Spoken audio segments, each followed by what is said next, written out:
সাবরুমের Satchand RD ব্লকের অধীন কৃষকদের জন্য বরাদ্দ সরকারি 15টি পাওয়ার ট্রিলার মিলল এক বাড়িতে। থাইবুং গ্রাম পঞ্চায়েত এলাকার নাগা সিটিলার রতন ধরের বাড়িতে এতগুলি পাওয়ার ট্রিলার ঘিরে ব্যাপক চাঞ্চল্য দেখা দিয়েছে।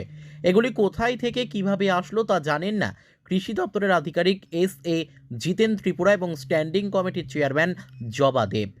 আশ্চর্যের বিষয় হলো রবিবার সকালবেলা সাবরুম থানার পুলিশ গিয়ে শুধুমাত্র দেখেই চলে আসলো। রহস্যজনক কারণে তারা কোনো ধরনের উদ্যোগ গ্রহণ করেনি। সাবরুম থানার পুলিশের এই হেন ভূমিকা দেখে হতবাক এলাকার লোকজনরা।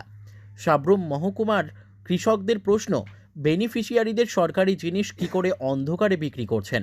প্রায় সময় এই রকম পাওয়ার টিলার বিক্রি করা হয়। এগুলি ছোট ট্রাক্টর। এটি বিলোনিয়া ব্লকের থেকে। আমরা মেয়ে জামাইয়ের নাম হলো অজু চক্রবর্তী, আমার পুত্রা জানে, এই পুত্রার নাম হলো মিহির চক্রবর্তী। হে কৃষি কাজ করে। এগুলি হে জানে, আমি জানি না। বলতে আরও মাস 2 মাস আগে আরও তিন চারটা আনছিল, এটি ফাঁকা ফাঁকে বিক্রি করছে। লইয়া গেছে 2টা। আজকেও লোক আসছিল নিচে না আর কি, আমি ঠিক জানি না, হেরা জানে। আমার বাড়ি শুধু আইনা রাখছে। Bureau report, news tele Bharat.